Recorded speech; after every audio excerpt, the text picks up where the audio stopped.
नमस्कार दोस्तों, AKS book summary में आप सभी का हार्दिक स्वागत है। दोस्तों, आज की बुक समरी है the compound effect by Darren Hardy. The compound effect आपकी इनकम, जीवन और सफलता को नई ऊंचाइयों पर ले जाए। वह सफलता कैसे पाए जो आप चाहते हैं और वह जीवन कैसे जिए जिसके आप हकदार हैं। शुरू करते हैं बिना किसी देरी के। अगर आपने अभी तक इस चैनल को सब्सक्राइब नहीं किया तो प्लीज सब्सक्राइब कर लें, बेल आइकन जरूर प्रेस करें ताकि आने वाली वीडियो का नोटिफिकेशन आपको मिल सके। क्या आप सफलता चाहते हैं? वर्तमान से ज्यादा सफलता और अपनी कल्पना से भी ज्यादा सफलता। हर बार कैसे जीते, किसी भी लक्ष्य को हासिल करने और किसी भी प्रतिस्पर्धी पर विजय पाने की नंबर 1 रणनीति, भले ही वे ज्यादा बुद्धिमान, ज्यादा योग्य, ज्यादा अनुभवी हों। अपनी बुरी आदतों से छुटकारा पाना जो आपकी प्रगति में बाधक बन रही हैं। अगर आप सचमुच असाधारण जीवन जीना चाहते हैं तो इसे शक्तिशाली पुस्तक की मदद से सफलता की शुरुआत करें। अपनी यात्रा आज ही शुरू करें। इस पुस्तक में दी गई 6 रणनीतियों को जब आप क्रम से लागू करते हैं तो वे आपकी इनकम, आपकी जिंदगी, आपकी सफलता में इतना क्रांतिकारी परिवर्तन कर देंगी जितना आप सोच भी नहीं सकते। आप चाहे जो भी सीखें, आप चाहे किसी भी रणनीति या तकनीकी का इस्तेमाल करें, सफलता कंपाउंड इफेक्ट के कारण ही मिलती है। टोनी रॉबिन्स का विशेष संदेश। ज्यादातर लोग सोचते हैं कि परिवर्तन और व्यक्तिगत विकास मुश्किल होता है। आपके निर्णयों से ही आपका भाग्य बनता है। सबसे छोटे निर्णय ही हमारे जीवन को आकार देते हैं। आज आप जो जीवन जी रहे हैं उसे इस तरह से कई निर्णयों ने मिलकर बनाया। सफलता 5000 चीजों को अच्छी तरह करने के बारे में नहीं है। सफलता तो सही चीजों को 5000 बार करने के बारे में है। अपने आदर्श जीवन और मनचाही सफलता को हासिल करने के लिए अगर आप इसमें बताए कदम उठाते हैं और जिन्हें हर दिन उठाते हैं तो आपको वह सब मिलेगा जो सर्वश्रेष्ठ जीवन में मिल सकता है। जोश के साथ जिए। अध्याय नंबर 1, कंपाउंड इफेक्ट। आपने कहावत तो सुनी होगी, धीमा और निरंतर दौड़ जीत जाता है। आपने कछुए और खरगोश की कहानी भी सुनी होगी। मैं कछुआ हूं। अगर आप मुझे पर्याप्त समय दें तो मैं किसी भी प्रतिस्पर्धी में किसी को भी हर बार हरा दूंगा। क्यों? इसलिए नहीं क्योंकि मैं सर्वश्रेष्ठ हूं। मैं अपनी सकारात्मक आदतों की वजह से जीतूंगा, जिनका इस्तेमाल मैं लगातार हर समय करता हूं। मैं निरंतरता, कंसिस्टेंसी, जितना विश्वास करता हूं उतना संसार में कोई दूसरा नहीं करता होगा। डैडी की वजह से मैं हर सुबह 6 बजे जाग जाता था। गैराज की दीवार पर बड़े बड़े अक्षरों में नो पेन नो गेन लिख रखा था। डैडी कोई बहाना नहीं चलेगा वाले इंसान थे। इससे कोई फर्क नहीं पड़ता कि तुम कितने स्मार्ट हो या नहीं हो। अनुभव, योग्यता, बुद्धिमत्ता या आंतरिक क्षमता के क्षेत्र में तुम्हें जो भी कमी हो, तुम कड़ी मेहनत से उसकी भरपाई कर सकते हो। अगर तुम्हारा प्रतिस्पर्धी ज्यादा स्मार्ट, ज्यादा गुणी या ज्यादा अनुभवी है तो तुम उससे बस 3-4 गुना ज्यादा मेहनत करने की जरूरत है, फिर तुम उसे हरा सकते हो। डैडी की बदौलत मैंने समर्पण और जिम्मेदारी के बेहद महत्वपूर्ण सबक सीखे ताकि मैं हासिल करने की ठान लूं, उसे हासिल कर लूं। लंबे समय तक लगातार महत्वपूर्ण कदम उठाए जाएं। छोटे स्मार्ट चयन प्लस निरंतरता प्लस समय = क्रांतिकारी फर्क।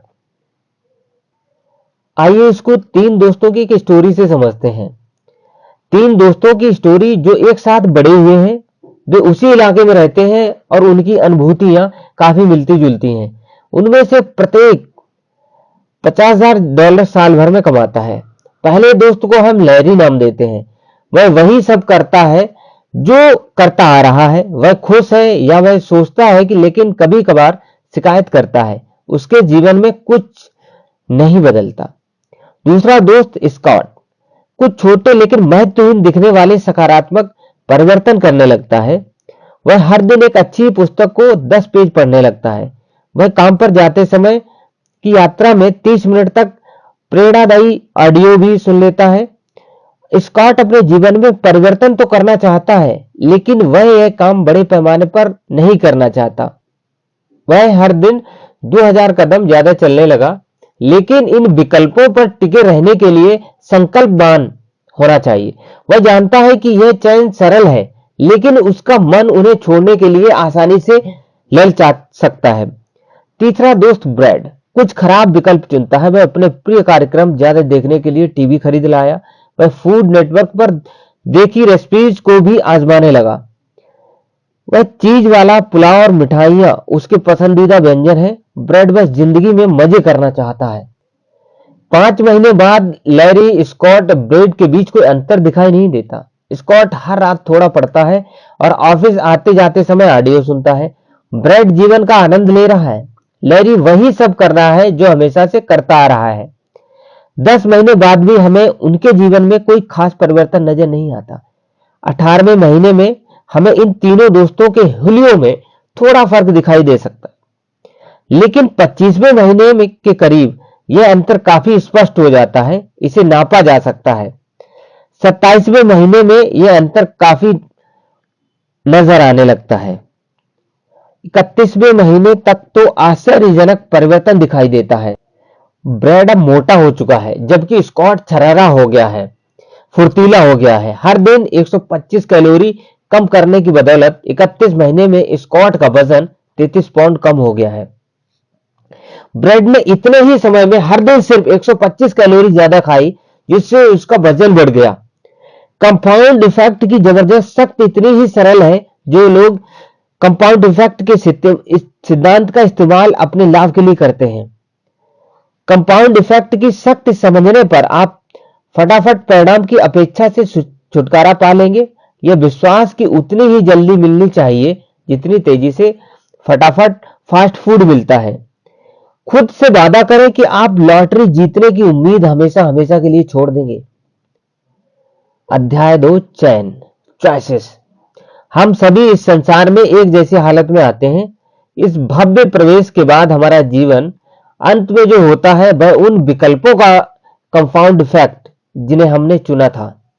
इस बारे में सोचें, आपके जीवन में हर चीज आज इसलिए है क्योंकि पहले किसी चीज का विकल्प चुना था।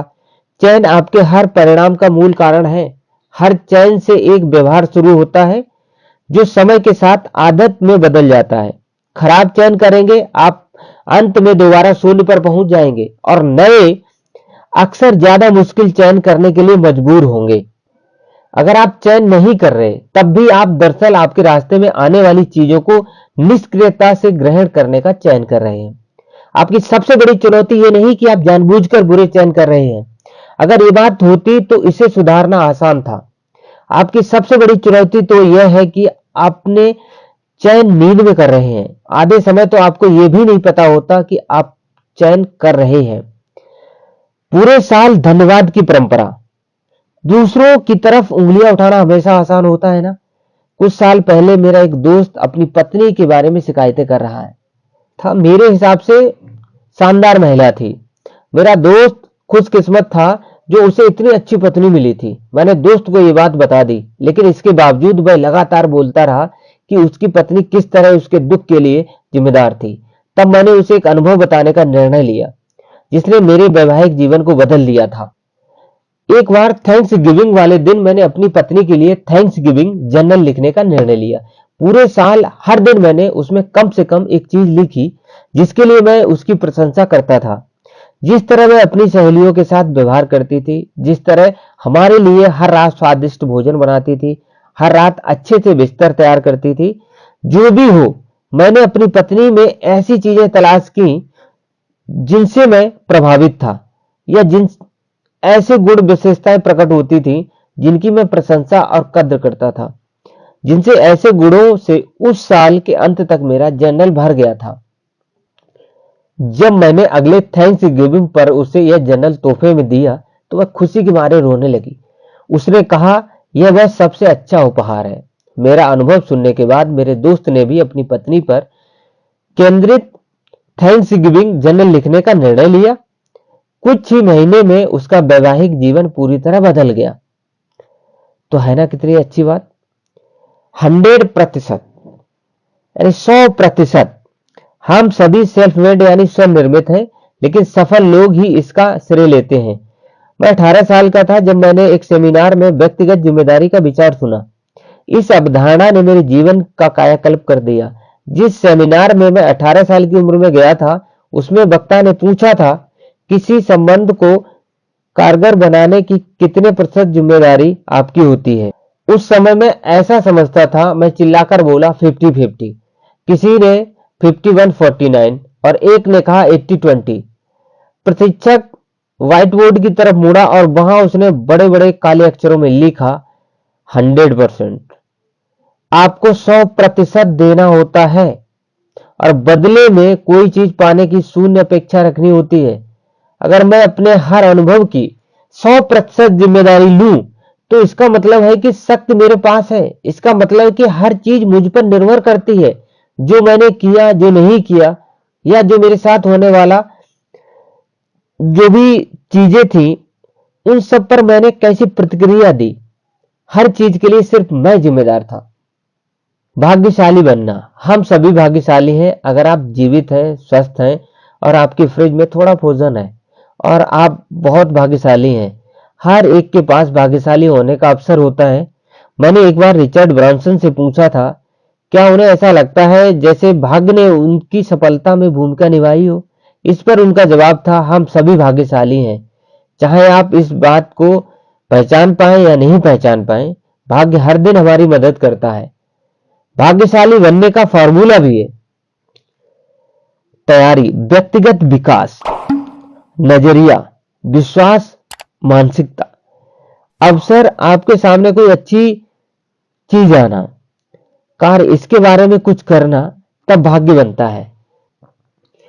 तैयारी, जब आप लगातार खुद को बेहतर बनाते हैं और अपनी योग्यताओं, ज्ञान, विशेषज्ञता, संबंध व संसाधनों को बढ़ाने पर ध्यान केंद्रित करते हैं, तो आप बड़े अवसरों के सामने आने पर उनका लाभ लेने की सुखद स्थिति में होंगे। नजरिया, यहीं पर भाग्य ज्यादातर लोगों की पकड़ से दूर हो जाता है। मुख्य मुद्दा यह है कि आपका नजरिया क्या है। आप स्थितियों, बातचीतों और परिस्थितियों को भाग्यशाली मानते हैं या नहीं? आप जिसकी तलाश नहीं कर रहे, उसे नहीं देख सकते, आप उसमें विश्वास नहीं कर सकते हैं। अवसर, अपना भाग्य खुद बनाना संभव है। यह स्वाभाविक घटना है और यह अवसर अपनी मर्जी से सामने आता है। कार्य, भाग्य को आपके सामने कोई भी लाया हो, ब्रह्मांड, ईश्वर, भाग्यशाली या कोई ताबीज, या आप जिस भी चीज के साथ अपने सौभाग्य को जोड़ते हैं, इस पर काम करना अब आपकी जिम्मेदारी है। तो अब इस बात पर रोना छोड़ दें कि आपको कैसे पत्ते दिए गए हैं, या आपने कितनी बड़ी हारों को झेला है, या आपके सामने कितनी विकट परिस्थितियां आई। असंख्य लोगों के सामने आप ज्यादा गंभीर समस्याएं और आपसे ज्यादा बड़ी बाधाएं हैं, लेकिन इसके बावजूद वे ज्यादा अमीर, ज्यादा संतुष्ट हैं। भाग्य सबके समान अवसर देता है। आपको सिर पर छाता लगाने के बजाय अपना चेहरा आसमान की ओर उठाना होता है। कर्म तो आपको ही करना होगा, इससे आप बच नहीं सकते। अध्याय 3, आदतें। एक बुद्धिमान गुरु जंगल में अपने छोटे शिष्य के साथ जा रहे थे। रास्ते में वे एक छोटे से पेड़ के सामने रुके और शिष्य से बोले, इसे उखाड़ दो। शिष्य ने अपने आप से यह करना शुरू किया। जब छोटा सा पेड़ था, उसने जमीन से बाहर निकल ही रहा था, शिष्य ने अपनी उंगलियों से उसे आसानी से बाहर खींच लिया। अब शिक्षक ने उसे उखाड़ो, जो उससे ज्यादा बड़ा पेड़ था, ज्यादा बड़े पौधे की तरफ इशारा किया जो लड़के के घुटने जितना ऊंचा था।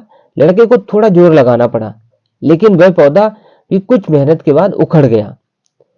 और अब इसे शिक्षक ने थोड़े ज्यादा बड़े पेड़ की तरफ इशारा किया जो छोटे शिष्य जितना ही ऊंचा था। युवा शिष्य को काफी कोशिश करनी पड़ी, अपने पूरे वजन और शक्ति का इस्तेमाल करना पड़ा।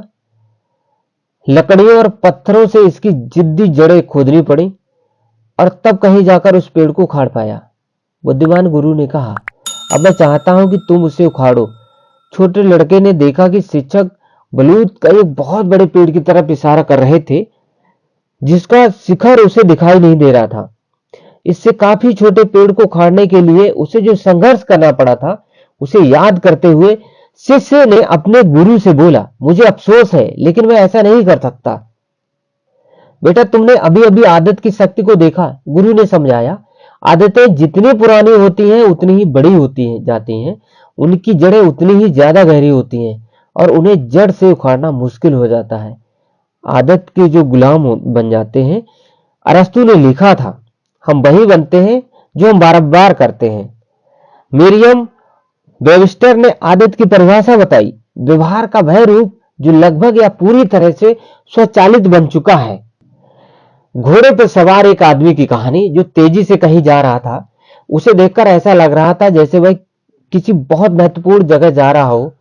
सड़क के पास खड़े एक आदमी ने चिल्लाकर पूछा, आप कहां जा रहे हो? सवार ने जवाब दिया, मुझे नहीं पता, घोड़े से पूछो। यही ज्यादातर लोगों के जीवन की कहानी है। वे अपनी आदतों के घोड़े पर सवारी कर रहे हैं और उन्हें जरा भी पता नहीं कि वे कहां जा रहे हैं। अब समय आ गया है कि बागडोर अपने हाथों में थामे और अपने जीवन को उस दिशा में ले जाएं जहां आप सचमुच जाना चाहते हैं।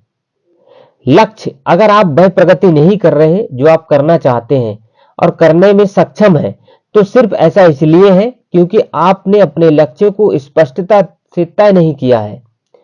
पॉल का सबसे यादगार कथन हमें लक्ष्यों के महत्व की याद दिलाता है। आप जिसकी भी स्पष्टता से कल्पना करते हैं, शिद्दत से इच्छा करते हैं, गंभीरता से विश्वास करते हैं और उत्साह से काम करते हैं, वह हमेशा घटित हो जाएगा। लक्ष्य को तय करना सचमुच किस तरह काम करता है, आपको सिर्फ वही दिखता है, अनुभव होता है और मिलता है जिसकी आप तलाश करते हैं। अगर आप यह नहीं जानते कि किस चीज की तलाश कर रहे हैं, तो आपको निश्चित रूप से वह चीज नहीं मिलेगी। जिम रॉन ने मुझे यह सिद्धांत सिखाया था, अगर आप ज्यादा पाना चाहते हैं तो आपको ज्यादा बनना होता है। सफलता कोई ऐसी चीज नहीं है जिसका पीछा कर रहे हैं। जिस चीज का आप पीछा करोगे वह आपको चकमा देकर चली जाएगी। सफलता तो ऐसी चीज है जिसे आप अलग तरह के व्यक्ति बनकर आकर्षित करते हैं। अध्याय 4, गति, मोमेंटम। मैं आपका परिचय अपने बहुत अच्छे मित्र से कराना चाहूंगा। यह मित्र Beyonce, Jeff Bezos, Serena Williams, Indira Nooyi, LeBron James, Meryl Streep और हर अन्य बेहद सफल व्यक्ति के करीब है और यह आपके जीवन पर इतना प्रभाव डालेगा जितना कोई दूसरा नहीं डाल सकता। गतिमान वस्तुएं गति में बनी रहती हैं जब तक कि कोई बाहरी शक्ति उनकी गति को नहीं रोक दे। गति बनाना आसान नहीं है, लेकिन जब आप एक बार यह तय कर लेते हैं तो फिर आगे जो होता है वह देखने लायक होता है। जब एक बार गति बन जाती है, इसके बाद आपकी सफलता परिणाम तेजी से चक्रवृद्धि होने लगते हैं। आप बिग बो को अपने पास कैसे आमंत्रित कर सकते हैं? आपको सबसे पहले तो काम को शुरू करना होता है। अपने लक्ष्यों और बुनियादी जीवन मूल्यों पर आधारित नए चयन, नए सकारात्मक व्यवहारों या गतिविधियों से इन चयनों पर काम करना, नई आदतों को स्थापित करने के लिए उन स्वस्थ गतिविधियों को पर्याप्त लंबे समय तक दोहराना, अपने दैनिक अनुशासनों की दिनचर्या और लय बनाना, पर्याप्त लंबे समय तक निरंतर बने रहना। तैराक माइकल फेल्प्स के बारे में सोचें, जिन्होंने 28 ओलंपिक मेडल जीते, इनमें से 23 स्वर्ण पदक थे। अपने कोच बॉब बाउमैन के साथ काम करते हुए फेल्प्स ने 12 साल में अपनी योग्यताओं को तराशा। मिलकर उन्होंने दिनचर्या और लय बनाई और प्रदर्शन की निरंतरता विकसित की, जिसने माइकल फेल्प्स को सही समय पर गति पकड़ने के लिए तैयार किया। ओलंपिक गेम्स में माइकल फेल्प्स, एप्पल, गूगल और यूट्यूब में क्या समानता है? गति के आने से पहले भी वे वही चीजें कर रहे थे और इसके बाद भी वे वही चीज करते रहे। उनकी आदतें, अनुशासन, दिनचर्या और निरंतरता ही वे कुंजियां थीं जिनसे गति का ताला खुला। जब बिग मोमेंटम उनकी पार्टी में शामिल हो गया और इसके बाद उन्हें रोकना संभव नहीं था। दिनचर्या की शक्ति। हमारे कुछ सबसे अच्छे इरादे इसलिए असफल हो जाते हैं क्योंकि हमारे पास क्रियान्वयन का कोई सिस्टम नहीं होता। कोई भी सच्चा और सकारात्मक परिवर्तन तभी हो सकता है जब आप अपने नए नजरिए और व्यवहारों को अपनी मासिक, साप्ताहिक और दैनिक दिनचर्या में शामिल कर लेते हैं। दिनचर्या का मतलब है कोई ऐसी चीज जिसे आप हर दिन बिना किसी नागा के करते हैं, ताकि अंततः आप इसे सोच विचार के बिना करने लगे। जिस तरह आप ब्रश करते हैं, सीट बेल्ट लगाते हैं, आदतों वाले खंड में हमने जैसा कि जिक्र किया, अगर आप देखते हैं कि आप किसी क्षेत्र में किसी चीज को सफलतापूर्वक कर रहे हैं, तो गौर से देखने पर आपको पता चलेगा कि वह चीज संभवतः आपकी दिनचर्या का हिस्सा है। ये दिनचर्याएं हमारे कार्यों को स्वचालित और प्रभावी बनाकर जीवन के तनाव को कम करती हैं। नए लक्ष्यों तक पहुंचने में और नई आदतें डालने के लिए जरूरी है कि आप अपने लक्ष्यों तक पहुंचने में सहायक नई दिनचर्याएं बनाएं। इसके बिना काम नहीं चलेगा। चुनौती जितनी ज्यादा बड़ी होती है, हमारी दिनचर्याओं को भी उतना ही कठोर होना पड़ता है। गोल्फ खिलाड़ी जैक निकलॉस ने शॉट से पहले की दिनचर्या बनाई थी। वे दरअसल अपनी प्री शॉट दिनचर्या के लिए मशहूर थे।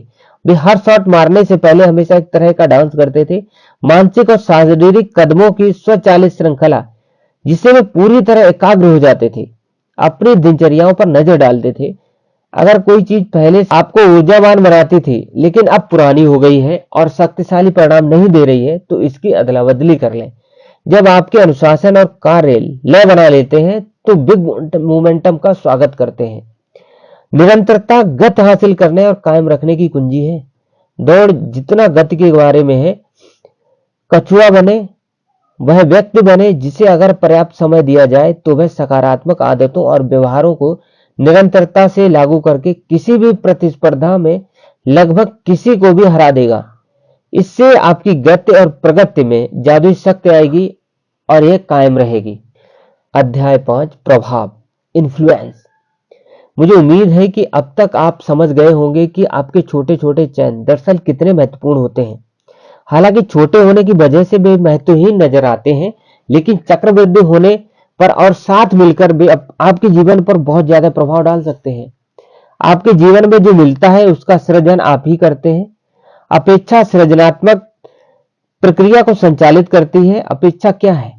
अपेक्षा वह है जिसके भी बारे में आप सोच रहे हैं। आपकी विचार प्रक्रिया और आपके मन के अंदर होने वाली बातचीत ही वह नींव है जिस पर आपके जीवन में परिणामों का महल खड़ा होता है। आप किस बारे में सोच रहे हैं? आपके विचारों को कौन प्रभावित कर रहा है? जवाब, आप जिसे भी सुन और देख रहे हैं, यह वह इनपुट है जिसका आहार आप अपने मस्तिष्क को दे रहे हैं। आपका मन खाली गिलास की तरह होता है। आप इसके अंदर जो भी डालेंगे यह उसे ग्रहण करेगा और थामेगा। आपको कौन प्रभावित कर रहा है? एक जैसे पक्षी एक साथ रहते हैं। जिन लोगों के साथ आप आदतन रहते हैं उन्हें आपका संदर्भ समूह कहा जाता है। हार्वर्ड में समाज मनोवैज्ञानिक डॉक्टर डेविड मैकक्लेलैंड के शोध के अनुसार आपका संदर्भ समूह बहुत महत्वपूर्ण होता है, क्योंकि यह जीवन में 95% सफलता या असफलता को तय करता है। आप सबसे ज्यादा समय किसके साथ बिताते हैं? वे कौन लोग हैं जिनके पास सबसे बड़े प्रशंसक हैं? क्या यह दोनों समूह एक ही हैं? अगर नहीं तो क्यों नहीं? जिम रॉन ने बताया था कि हम जिन 5 लोगों के साथ सबसे ज्यादा रहते हैं, हम उन्हीं जैसे बन जाते हैं। दरअसल हम उन 5 का सम्मिलित औसतन बन जाते हैं। जिम रॉन ने कहा था कि हम अपने आसपास के लोगों पर नजर डालकर अपनी सेहत, नजरिए और आमदनी की गुणवत्ता के बारे में बता सकते हैं। जिन लोगों के साथ हम अपना समय बिताते हैं, वे यह तय करते हैं कि हम किस तरह की बातचीतों पर अपना ध्यान और विचार केंद्रित करेंगे। इसके अलावा वे यह भी तय करते हैं कि हम किस तरह के नजरियों और राय के नियमित संपर्क में आते हैं, और अंत में परिणाम यह होगा कि हम वही खाने लगते हैं जो वे खाते हैं। वे जो पढ़ते हैं वही सोचने लगते हैं। वे जो सोचते हैं वही देखने लगते हैं। वे जो देखते हैं वह दूसरों के साथ वैसा व्यवहार करने लगते हैं जैसा वे करते हैं। यहाँ तक कि वैसी ही पोशाक, वैसी ही ड्रेस हम पहनने लगते हैं जैसी ही पहनते हैं। मजेदार बात यह है कि प्रायः हम इस 5 के दायरे से अपनी समानताओं के बारे में जागरूक ही नहीं होते। मान लें कि आपके सबसे करीबी 5 दोस्त ऐसे हैं जो स्वस्थ भोजन ऑर्डर देते हैं और उन प्रेरक पुस्तकों के बारे में बात करते हैं जिन्हें वे पढ़ रहे हैं, इसलिए नहीं उन्हीं के बारे में बात करते हैं। वे अपने लक्ष्यों और व्यावसायिक महत्वाकांक्षाओं पर केंद्रित हैं, इसलिए उन्हीं के बारे में बात करते हैं। जल्दी ही आप उनके व्यवहारों और आदतों को आत्मसात करने लगते हैं। आप भी पढ़ने लगते हैं, उसी बारे में बात करने लगते हैं। आपके मित्रों का आप पर बहुत सूक्ष्म प्रभाव पड़ता है और यह सकारात्मक या नकारात्मक हो सकता है, चाहे स्थिति जो भी हो। यह प्रभाव इतना शक्तिशाली होता है कि आप कल्पना भी नहीं कर सकते। इसलिए सावधान रहें, आप नकारात्मक लोगों के साथ रहकर सकारात्मक जीवन जीने की उम्मीद नहीं कर सकते। अब आप बताएं कि आप जिन 5 लोगों के साथ सबसे ज्यादा समय बिताते हैं, उनकी सम्मिलित औसत आमदनी स्वास्थ्य नजरिए क्या है? क्या आप जवाब देने से डर रहे हैं? यदि ऐसा है तो उन्हें आप बदलने का चयन कर सकते हैं। पीक परफॉर्मेंस पार्टनर खोजें। यह व्यक्ति ऐसा होना चाहिए जो अध्ययन और व्यक्तिगत विकास के प्रति उतना ही समर्पित हो जितने कि आप। आपका विचार बदलने से आपका दृष्टिकोण बदलता है। गति बढ़ाना। आपका मन सभी तरह से आरामदेह बहाने खोजने लगता है कि रुकना क्यों ठीक है। तब आपके सामने जीवन के सबसे महान प्रश्नों में से एक होता है, क्या आप दर्द के बावजूद आगे बढ़ते हैं या फिर अखरोट की तरह तड़क जाते हैं और हार मान लेते हैं। 2018 में बोस्टन मैराथन दौड़ में डिजायरी डेस लिंडेन दौड़ना छोड़ने के बारे में गंभीरता से सोच रही थी। सब तरफ गीला था, बारिश हो रही थी और 30 साल में सबसे ठंडा तापमान था। देश को यकीन था कि उसने पर्याप्त द्रव नहीं पिए थे और उसे अपने पैरों में क्रैप्स का डर था। देश ने साथी अमेरिकन सेलेन फ्लेनेगल को बताया कि वह दौड़ छोड़ सकती हैं। इसलिए अगर उसे किसी मदद की जरूरत हो, जैसे उसके लिए हवा को रोकना, तो उसके छोड़ने से पहले वह उसे बता दें। बर्फीले तापमान, तेज बारिश और हवा के खिलाफ दौड़ने के बावजूद देश ने सेलेन को दोबारा आगे तक पहुंचने में मदद की। मैंने सोचा मुझे शायद रेस नहीं छोड़नी चाहिए, इसलिए मैं आगे बढ़ती रही। मैं कष्ट महसूस करती रही, लेकिन कई बार आप भूल जाते हैं कि आप कैसा महसूस कर रहे हैं और बस थोड़ा जुट जाते हैं, तो इससे हर चीज पलट सकती है। डेस ने दौड़ के बाद के इंटरव्यू में बताया। लेकिन इसके बाद डेस लिंडेन ने आखिरकार मामिटू को 21वें मील पर पार कर लिया। लिंडेन ने 2 घंटे 39 मिनट 54 सेकंड में फिनिश लाइन को पार किया और 33 साल में बोस्टन मैराथन जीतने वाली पहली अमेरिका महिला बन गई। भीड़ के साथ दौड़ना, सबकी बराबरी पर रहना और आगे निकलने की सचमुच कोशिश नहीं करना मुश्किल, दर्दनाक या चुनौतीपूर्ण नहीं था। वैसे दीवार तक पहुंचना मायने नहीं रखता कि उससे टकराने के बाद आप क्या करते हैं। मोहम्मद अली सारे समय के सबसे बड़े मुक्केबाजों में से एक थे। सिर्फ अपनी गति और फुर्ती की वजह से नहीं, बल्कि अपनी रणनीति की वजह से। 30 अक्टूबर 1947 को अली ने हैवीवेट चैंपियनशिप का खिताब दोबारा जीत लिया, जब उन्होंने बॉक्सिंग के इतिहास में सबसे बड़े उलटफेरों में से एक जॉर्ज फोरमैन को हराया। यह मुकाबला रंबल इन द जंगल नाम से मशहूर हुआ। जेफ रोजियर और केन कार्डर्टन दोनों ही अली को पहले हरा चुके थे और जॉर्ज फोरमैन ने उन दोनों को पहले ही राउंड में धूल चटा दी। अली की रणनीति युवा चैंपियन की कमजोरी का फायदा उठाना। उसकी रुकने की शक्ति का अभाव अली जानते थे कि अगर वे फोरमैन को उनकी दीवार तक पहुंचा सके तो इसके बाद वे इसका फायदा उठा सकते हैं। फिर अली ने एक तकनीक सोची जिसे बाद में रोप आ डोप कहा गया। अली 7 राउंड तक रस्सियों पर टिक जाते थे और अपना चेहरा बचाते थे, जबकि फोरमैन सैकड़ों मुक्के बरसाता था। 8वें राउंड तक फोरमैन थक गया था। निष्कर्ष: अमल के बिना जानकारी निरर्थक है, कर्म के बिना प्रेरणा खुद को धोखा देना है। ज्यादा सफलता हासिल करने के लिए विचार खोजने में किसी दूसरे की सहायता करने का मतलब है कि आप अपने जीवन में ज्यादा सफलता हासिल करोगे, क्योंकि देना ही पाने की दिशा में पहला कदम है। इसके अलावा आपके इस काम से किसी के जीवन की दिशा को हमेशा हमेशा के लिए बदल सकती है। अपना मूल्यवान समय मुझे देकर आपने मुझे जो सम्मान दिया उसके लिए बहुत बहुत धन्यवाद। दोस्तों, अगर आपने अभी तक इस चैनल को सब्सक्राइब नहीं किया तो प्लीज सब्सक्राइब कर लें और बेल आइकन को जरूर प्रेस करें, ताकि आने वाली वीडियो का नोटिफिकेशन आपको मिल सके और अधिक से अधिक मित्रों एवं प्रियजनों के साथ जरूर शेयर करें। Thank you so much.